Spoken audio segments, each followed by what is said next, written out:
What if I told you that during World War II there was a spy trick so simple, so blatantly low-tech, that it could make a trained enemy soldier lose you in plain sight in less than 10 seconds, and the only tools needed were fabric and dust?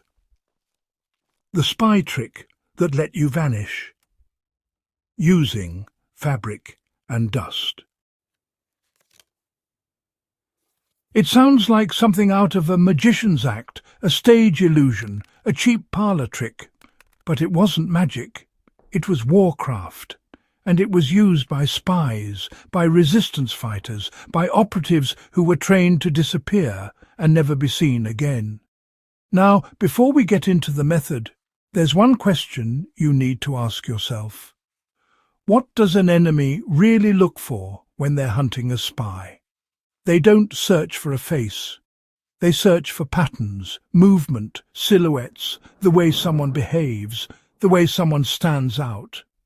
Because in war, the human brain becomes a tracking device, a radar, a machine that hunts for anything that doesn't belong. Think about it. If you're being chased, you don't need to be invisible. You just need to be unrecognizable. And that's where this trick comes in. During World War II, spies didn't have holograms or cloaking devices or AI surveillance dodging technology.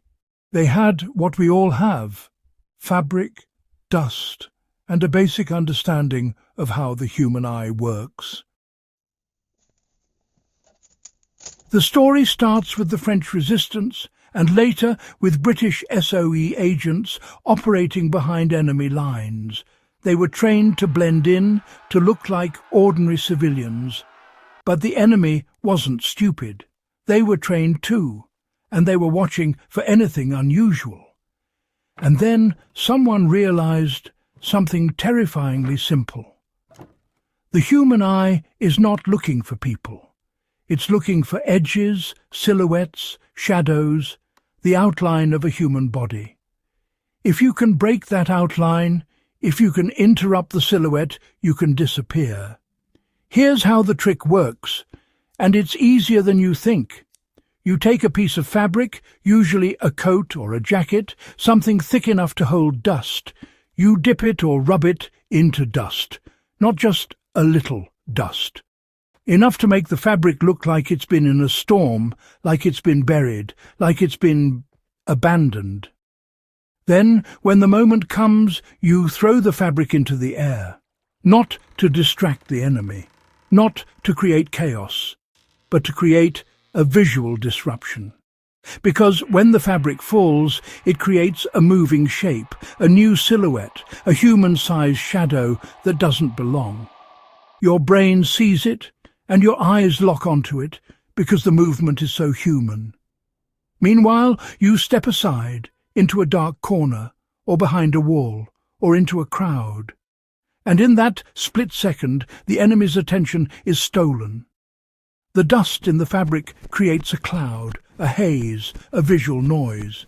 And suddenly you're not a person being hunted. You're just another blur. Because in war, the most valuable thing isn't speed, it's misdirection. The enemy's eyes are trained to follow movement. They track the most obvious shape, the largest shape, the one that looks like a human, and this trick exploits that. The dust is the key, not because it hides you, but because it changes the visual priority. Your brain is suddenly forced to decide what is real, what is a threat, what is a distraction, and in that moment of confusion, you vanish. But here's the chilling part. This wasn't just a trick, it was a survival tactic, because the moment you're spotted, you're already dead.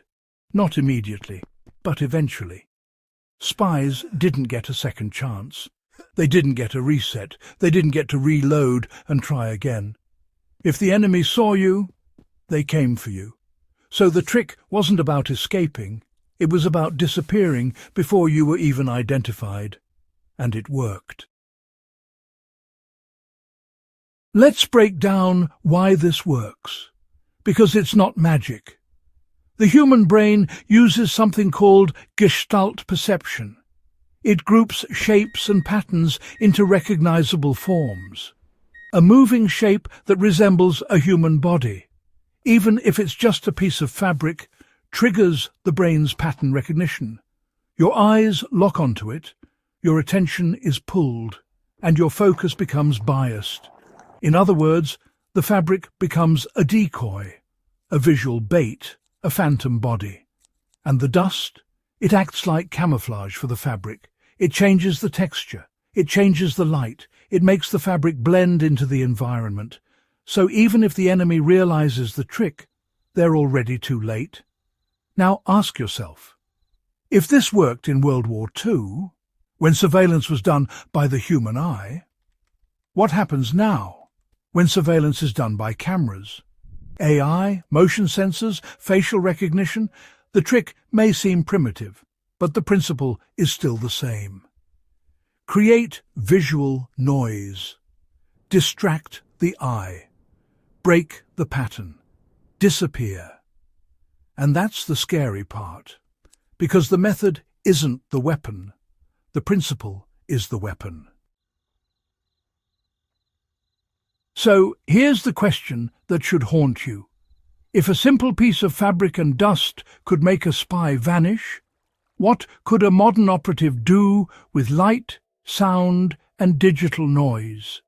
And if you think you're safe because you're not in a war, think again, because the world today is full of watchers. And the watchers are always looking for patterns, always searching for silhouettes, always hunting for the one thing that doesn't belong. And the moment you realize that, you realize how fragile visibility really is. So next time you see dust in the air, or a piece of cloth fluttering in the wind, remember this. It might not be a trick. It might not be a coincidence. It might be a method, a tactic, a skill, a way to vanish in seconds, using only fabric and dust.